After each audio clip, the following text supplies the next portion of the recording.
பிரியன் sir, நீங்க எப்படி பார்க்குறீங்க பிரதமர் மோடியுடைய வருகை? ஒரு பக்கம் நாங்க கூட்டணியே இல்ல, கதவுகள் மூடப்பட்டு விட்டதுன்னு அதிமுக தரப்புல சொல்லிட்டாங்க. இன்னொரு பக்கம் ஓபிஎஸ் வந்து நாங்க கூட்டணியில தான் இருக்கோம். ஒரு படி மேலே போய் பண்ருட்டி ராமச்சந்திரன் போன்ற ஒரு மூத்த அரசியல் தலைவர் விருந்தாளிகளை தான் கூப்பிடணும், நாங்க எங்க குடும்பம், நாங்க வீட்டுக்குள்ள தானே இருக்கோம், எங்களை என்னத்துக்கு கூப்பிடணுன்ற மாதிரிலாம் பேசுகிறார்கள். இன்னொரு பக்கம் இரட்டை இலை நோக்கியும் அடுத்த பயணம் இருக்கிறது. உங்களுடைய பார்வையில்? இல்லை, அதாவது அடிப்படையில் வந்து ஓபிஎஸ் உடைய அந்த நோக்கம் என்னவாக இருக்குன்னா, அதிமுகவில் தான் ஒருங்கிணைப்பாளர், அதுக்கான ஒரு ஃபைட்டில் போயிட்டுருக்கார். பல நீதிமன்றங்களில் அவருக்கு தோல்வி தான் வந்திருக்கு. ஸோ அந்த ஃபைட்டுன்றது வந்து அதிமுக எடப்பாடியை ஒற்றுமைக்கான குரலை வந்து எடப்பாடி ஏற்றுக்கலை. ஸோ அது ஏற்றுக்காத போது எடப்பாடியை வந்து ஒரு வழிக்கு கொண்டு வர வேண்டிய இடத்துல வந்து ஓபிஎஸ் இருக்கார். அவர் பின்னாடி ஆட்கள் பொதுக்குழு உறுப்பினர்களோ எம்எல்ஏக்களோ இல்லை, தனியாக ஃபைட் பண்ண வேண்டிய ஒரு நிலையில் இருக்கார். ஸோ அவருடைய ஃபைட்டுன்றது வந்து எடப்பாடியை கட்சியை ஒன்றுபடுத்துறது அல்லது எடப்பாடிக்கு ஒரு பாடம் கற்பிப்பது, அப்படி தான் இருக்க முடியும் ஆக்சுவலாக. ஆனால் அந்த ஃபைட்டில் வந்து கான்சன்ட்ரேட் பண்ணாமல் பாஜகவோட சேர்ந்து இணைஞ்சிருக்கிறதுல, அதோட நெருக்கமாக இருக்கிறதுல, அதன் மூலமாக எடப்பாடிக்கு ஏதாவது ட்ரபிள் பண்ண முடியுமான்னு அந்த ஆங்கிளில் அவர் ட்ரை பண்ணுறாரா, இல்லை தனக்கு இம்மீடியட்டாக ஒரு அரசியல் ரீதியான ஒரு ஒரு ஒரு இது கிடைக்கிறதுக்கு, ஒரு ஸ்பேஸ் கிடைக்கிறதுக்காக பாஜகவோட ஒரு நெருக்கமாக இருக்காரான்ற ஒரு விஷயம் இருக்குது. அப்போது எடப்பாடியை நோக்கின ஒரு ஃபைட்டை வந்து அவர் வந்து ஒத்தி வச்சுட்டாரா, தள்ளி வச்சுட்டாரான்ற ஒரு கேள்வியை நான் பார்க்குறேன் ஆக்சுவலாக. ஆனால் எடப்பாடி ரொம்ப தெளிவாக இருக்கார். நமக்கு தவிர தகவல் என்னென்னா, பாஜக கூட்டணியோடு நான் வரதுன்னா, பாஜகவே உங்களோட நான் வரணும்னா ஓபிஎஸ்சியும் தினகரனி சேர்க்கக்கூடாது அப்படின்றதுல எடப்பாடி தெளிவாக இருக்கார். அந்த ஒரு கண்டிஷனில் தான் இந்த பாஜக அதிமுக கூட்டணி ஊசல் ஆடிட்டு இருக்குன்னு நினைக்கிறேன். அதனால தான் வந்து இழுத்துன்னு போயிட்டுருக்கு ஆக்சுவலாக. என்னுடைய பாயிண்ட் இது, மற்றவங்க மறுக்கலாம்.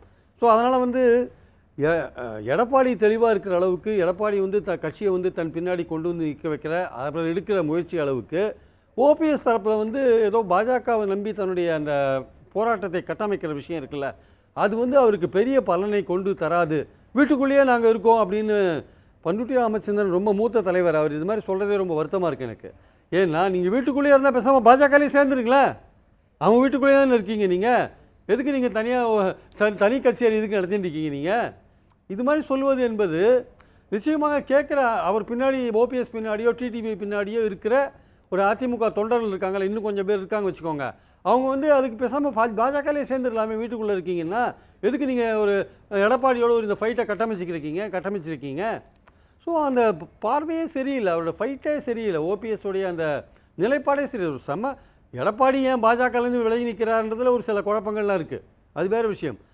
எடப்பாடியை எதிர்த்து ஃபைட் பண்ணுற ஓபிஎஸ்ஸுக்கும் பலவிதமான குழப்பங்கள் இருக்குது. அந்த தன்னுடைய போராட்டத்தை எப்படி வடிவமைப்பது, அது எப்படி ஆர்கனைஸ் பண்ணுறது அந்த விஷயத்தை அப்படின்றதுல அவருக்கே ஒரு தெளிவு இல்லை.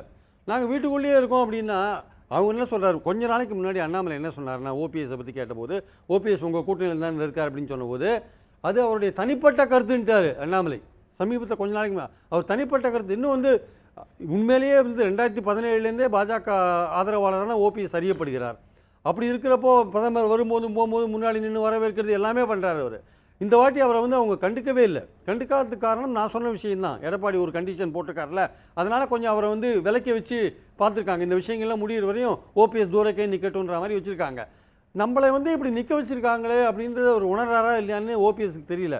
ஒரு இபிஎஸ்ஸுக்காக நம்மளை வந்து தள்ளி வச்சுருக்காங்க, அந்த விஷயங்களை முடிவு கட்டுறதுக்காக நம்மளை தள்ளி வச்சுருக்காங்க, இல்லை அதிமுக கூட்டணிக்காக கதவு திறந்து வச்சுருக்காங்க, அதை ஃபைனலைஸ் பண்ணுறவரையும் நம்மளை வந்து அவங்க கண்டுக்க மாட்டாங்க அப்படின்ற விஷயம் தெரியாமல் இவர் வந்து நான் பாஜகவுடைய இருக்கேன் அப்படின்னு சொல்கிறது வந்து இத்தனை வருட காலம் அரசியலில் இருக்கிற ஓபிஎஸ்க்கு வந்து அது ஒரு சரியான நிலைப்பாடாக எனக்கு தெரியல. அவர் வந்து தன்னுடைய ஃபைட்டை வந்து இன்னும் இந்த ஒரு ஸ்ட்ரைட்டாக வந்து எடப்பாடியை நோக்கி தன்னோட ஃபைட்டை வந்து அமைக்கிற அந்த வியூகம் இருக்குது பார்த்தீங்களா, அதில் ஒரு டோட்டலாக ஃபெயிலாகி கிடக்காருன்னு என்னோட அபிப்பிராயம். இது மாதிரி அவர் போயிருந்தாருன்னா அவர் எடப்பாடியிலேருந்து என்றைக்குமே கட்சியை மீட்க முடியாது, ஒன்றுபடுத்தவும் முடியாது என்பது. இரட்டை இலை சின்னத்துல போட்டிடுவோம் நாங்க பாஜக கூட்டணியிலன்னு இரட்டை இலை சின்னத்தைக்காக தேர்தல் ஆணையத்துல வந்து முறையிட்டு இருக்கிறாரு இன்றைக்கு. அதெல்லாம் இல்லை, அதெல்லாம் பாஜகவை நம்பி தான் பண்ணுறாரு அவர். ஆக்சுவலாக பாஜக ஏதாவது தேர்தல் கமிஷன் மூலமாக நமக்கு ஏதாவது உதவி பண்ணணும்னு நினைக்கிறார். கேசிபி நான் உங்ககிட்ட வரேன், ஒரு கமிஷனை முடிச்சுக்கிட்டு அதெல்லாம் வந்து சரியான ஒரு அணுகுமுறை கிடையாது. அது எடப்பாடி பின்னாடி கட்சி இருக்குன்றதை பல கோர்ட்டு சொல்லிட்டாங்க தொடர்ந்து. தற்காலிகமாக ஈரோடு ஈஸ்டில் அந்த சின்னத்தையும் கொடுத்துட்டாங்க. தற்காலிகமாக கொடுக்கும்போது இப்போ இந்த பொது தேர்தல் வரும்போது இபிஎஸ்க்கு அது சின்னத்தை ரீட்டைன் பண்ணுறதுக்கான வாய்ப்புகள்லாம் இருக்கும். பாஜக நடுவில் பூந்து ஏதாவது ஒரு விஷயத்தை பண்ணாங்கன்னா அது இபிஎஸ் வந்து அஃபெண்ட் பண்ணுற மாதிரி இருக்கும், இபிஎஸ்க்கு எதிரான ஒரு விஷயமா இருக்கும். அது அந்த மாதிரி விஷயத்தை வந்து பாஜக இந்த நேரத்தில் பண்ண மாட்டாங்க. ஏன்னா அவர்கள் வந்து எடப்பாடியோட ஆதரவை எதிர்பார்த்துட்டு இருக்காங்க, கதவை திறந்து வச்சு காத்துட்டு இருக்காங்க. மோடி வந்து எடப்பாடின்ற பேரையே உச்சரிக்க மாட்டேன்றார், எடப்பாடி மோடின்ற பேரையே உச்சரிக்க மாட்டேன்றாரு. அவர் வந்து எம்ஜிஆர் பேரை சொல்கிறாரு, ஜெயலலிதா பேரை சொல்கிறார், எல்லார் பேரையும் சொல்கிறார். அதாவது கேசிபி இப்போ ஒன்று சொன்னார், 80களில் பாஜக வந்தபோது வந்து எம்ஜிஆருக்கு வந்து அப்போ தான் புதுசாக வந்திருக்கு, டச்சே இருக்க முடியாது அப்படின்னார். அவருக்கு அந்த பழைய விஷயம் அவருக்கு தெரியாது. 84லேருந்து 87 காலகட்டத்துக்குள்ளே ஜனா கிருஷ்ணமூர்த்தி என்கிற ஒரு தலைவர், பாஜக தலைவர் வந்து எம்ஜிஆரை சந்திக்க விரும்பினார். எம்ஜிஆரை சந்திக்க விரும்பின போது எம்ஜிஆர் வந்து சந்திக்க விருப்பப்படலை. அதுவும் பத்திரிகையாளர் சோலை மூலமாக அந்த முயற்சி நடந்தது. எம்ஜிஆர் சொல்லிட்டார், நான் அவரை சந்தித்தா தவறான சிக்னலை கொடுக்கும், அது நான் சந்திக்க விரும்பலைன்னு சொல்லிட்டார். அதனால் வந்து எம்ஜிஆரே வந்து பாஜகவை சந்திக்க விரும்பலை. எம்ஜிஆரே ஆர்எஸ்எஸ் பற்றி வித்தியாசமான கருத்து கொண்டு இருந்தார். அதாவது ஆர்எஸ்எஸ் பற்றி அவர்கிட்ட ஒரு கேள்வி கேட்கும்போது அவர் சொன்னார், இது மாதிரி கோட்ஸே வந்து இப்போ உயிரோடு இருந்தால் அப்படின்ற மாதிரி ஒரு கேள்வி கேட்குறாங்க. ஆர்எஸ்எஸோடைய அந்த வேலைகள்லாம் இந்த மாதிரியான வேலைகள், சதி வேலைகள்லாம் நமக்கு புரியாமே போயிருக்கும், கோட்ஸே அந்த மாதிரி செயல் செஞ்சதுனால தான் வந்து புரிஞ்சுது அப்படின்ற மாதிரி ஒரு பதில் அவர் சொல்லிட்டு போகிறார். அதாவது காந்தியோட கொலைக்கு கோட்ஸே தான் காரணம், அந்த கோட்ஸே இந்த மாதிரியான ஒரு விஷயங்கள் ஈடுபட்டது வந்து கண்டிக்கத்தக்கதுன்ற மாதிரியான ஒரு விஷயத்தை அவர் கொண்டு வர்றார். ஸோ அவர் தெளிவாக தான் இருந்தார். எம்ஜிஆர் வந்து இந்த ஆர்எஸ்எஸ், இந்த பிஜேபி விஷயத்தெல்லாம் ரொம்ப தெளிவாக தான் இருந்தார். அது எதிர் மனநிலையில் தான் அவர் இருந்தார். ஆனால் ஜெயலலிதாவும் கிட்டத்தட்ட அதே மாதிரியான மனநிலை. ஆனால் ஜெயலலிதா கொஞ்சம் சாஃப்ட் இந்துத்துவாக இருந்தாங்க. பாஜக வந்து தமிழ்நாட்டில் பிரபலம் ஆகாமல் இருந்தபோது அந்த பாஜக அந்த சாஃப்ட் இந்துத்துவா விட்டு ஜெயலலிதா கிடச்சிது. இப்போ ஓரளவுக்கு பாஜக ப்ராமினெண்ட்டாக வந்துட்டு இருக்கிற போது அந்த சாஃப்ட் இந்துத்துவா விட்டு ஜெயலலிதா இல்லாத போது அது பாஜகவுக்கு ஷிஃப்ட் ஆகிறதுக்கான வாய்ப்புகள் இருக்குது. ஷிஃப்ட் ஆகும்னு நீங்கள் ஒரு 8லேருந்து 10% ஓட்டு ஷிஃப்ட் ஆகிறதுக்கான வாய்ப்புகள் இருக்குது. ஜெயலலிதா இருந்தபோது அந்த ஓட்டுகள் அவங்க எடுத்துன்னு போயிருந்தாங்க. அது இப்போது அந்த சாஃப்ட் இந்துத்துவா வந்து பழனிசாமினால சரியா செயல்படுத்த முடியல. 8% அதிமுகவுடைய வாக்கு வங்கி தான். அது ஜெயலலிதா அது வந்து ஒரு 8% சாஃப்ட் இந்துத்துவ வாக்கு வங்கி. அது அதை வந்து பாஜக இப்போ அவங்க ப்ராமினெண்ட்டாக வந்து இருக்கிறதுனால அந்த சமயத்தில் ஜெயலலிதா அதை வாங்கியிருந்தாங்க. இப்போ வரப்போகிற எலெக்ஷன்ஸில் அதை வந்து பாஜக வாங்குவாங்கன்றது என்னுடைய கருத்து. ரெண்டாவது வந்து மோடி வந்து ஒரு அரசியல்வாதிங்க. அவர் போன டைம் அப்படி நீங்க பாத்தீங்களா சார்? போன எலெக்ஷன்ல வந்து ஆனா ஒரே கூட்டணியில் இருந்தனால அது நமக்கு தெரியல. அதனால ஷிஃப்ட் ஷேர் எப்படி ஆயிருக்குன்னு தெரியாது. பட் வர எலெக்ஷன்ல நீங்க பார்க்கலாம் அது. பட் எலெக்ஷனோட அந்த ஸ்விங் மோட் எப்படி இருந்துச்சுன்னு உங்களுக்கு அனலைஸ் பண்ண முடிஞ்சிச்சா? இல்ல, அதாவது நீங்க லாஸ்ட் எலெக்ஷன்ஸ்ல வந்து பாத்தீங்கன்னா பார்லிமெண்ட் எலெக்ஷன்ல வந்து இவங்க ஓட்டு ஏடிஎம்கே ஓட்டு 19% வரையும் குறைஞ்சு போனதை நம்ம பார்த்தோம். நம்ம அது மோடிக்கு எதிராக, எடப்பாடிக்கு எதிராக நடந்த ஒரு ஆன்டி இன்குபன்சியில் வந்த விஷயம். அதுக்கப்புறம் கொஞ்சம் இம்ப்ரூவ் பண்ணி 33% வரையும் ஏடிஎம்கே 21 எலெக்ஷன்ஸில் போனாங்க. இப்போ மறுபடியும் சில கருத்து கணிப்புகளில் ஒரு 18% வந்து நிற்கிறத நம்ம பார்க்குறோம். நம்ம அந்த சரிவுன்றது பார்த்தீங்கன்னா கிட்டத்தட்ட இந்த மாதிரியான ஒரு ஷிஃப்ட்டுக்கான ஒரு அறிகுறியாக தான் நான் பார்க்குறேன். அது வந்து ரொம்ப 15-18%லாம் இருக்காது, குறைஞ்சபட்சம் 10%ஆவது அதுக்கான ஷிஃப்ட் இருக்கிறத நம்ம பார்க்குறோம். ரெண்டாவது மோடின்றவர் வந்து ஒரு அரசியல்வாதி, ஓட்டுக்களை எப்படி வாங்க பாஜக ஷிஃப்ட்னு பார்க்குறீங்களா இல்லை இந்த ஸ்பிளிட் ஃபேக்டர்ஸ் ஓபிஎஸ் டிடிவி இப்படி அந்த ஸ்பிளிட் ஃபேக்டரும் ஒரு காரணம். அந்த அதிமுக என்கிற கட்சி ஸ்பிளிட்டாக இருக்கிறது ஒரு காரணம். அது தவிர சாஃப்ட் இந்துத்துவா ஓட்டு ஷிஃப்ட் ஆகிறதும் ஒரு காரணம். அதுவும் ஒரு காரணம். அந்த கிட்டத்தட்ட ஒரு உயர் ஜாதிகள் அந்த மாதிரி விஷயங்கள் அவங்களாம் வந்து தங்களுக்கு ஆதரவாக ஜெயலலிதாவை ஒரு சாஃப்ட் இந்துத்துவாக நினச்சாங்க. இப்போ அவங்க இல்லாத போது பழனிசாமி அந்த அளவுக்கு அவங்க நினைக்க முடியல. அதனால் பாஜகவும் வளர்ந்துட்டு இருக்கிறதுனால, ஓரளவுக்கு மோடியோட இமேஜெல்லாம் வளர்ந்துட்டு இருக்கிறதுனால அந்த ஓட்டு அங்கே ஷிஃப்ட் ஆகிறதுக்கான தனியாக நின்னா அது 16ல் அது நடக்கலை. ஆக்சுவலாக 16ல் அது நடக்கலை. ஏன்னா 16ல் வந்து ஜெயலலிதா உயிரோடு இருந்தாங்க. இந்த எலெக்ஷன்ஸில் வர எலெக்ஷன்ஸில் தனியாக நிற்கிறதுனால இதற்கான பாசிபிலிட்டி இருக்குது என்பது என்னுடைய கருத்து. மோடி என்பவர் வந்து ஒரு சிறந்த அரசியல்வாதி. ஓட்டுக்கள் எப்படி வாங்கினா அவருக்கு தெரியும், எங்கெங்கே என்னென்ன பேசணும்னு தெரியும். 2016ல் ஜெயலலிதா ஊழல்வாதி, இன்றைக்கி வந்து ஜெயலலிதா சிறந்த நிர்வாகி, அவங்க கூட நான் பழகியிருக்கேன், நல்லா தமிழ்நாட்டுக்கு நிறையா செஞ்சுருக்காங்க. அப்போ வந்து ஊழல்வாதி. ஸோ இந்த விஷயங்களெல்லாம் பார்க்குறாங்க.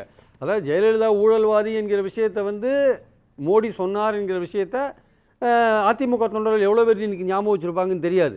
ஆனால் இன்றைக்கி வந்து புகழறார்.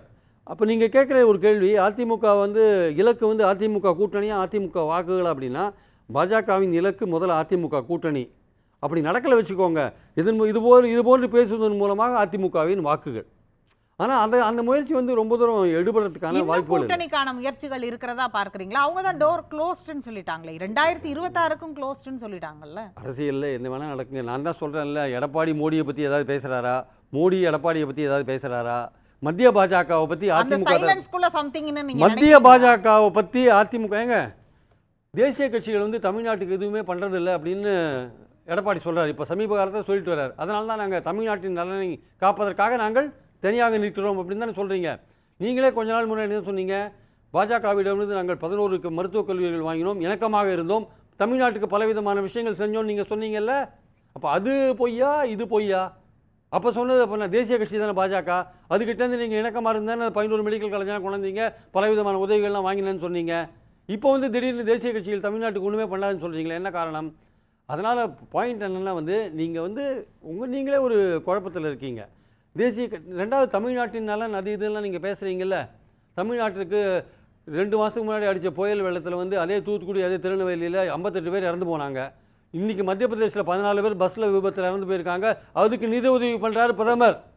அங்கே 58 பேர் இறந்து போயிருக்காங்க. தூத்துக்குடி திருநெல்வேலியில் முதல்வர் போயிட்டு 5 லட்சம் ரூபாய் ஒவ்வொரு குடும்பத்துக்கு கொடுத்துருக்கார். இவர் அங்கே போய் 2 இடத்துலையும் பொதுக்கூட்டம் பேசுகிறார். ஒரு அனுதாபம் கிடையாது, ஒன்றும் கிடையாதுங்க.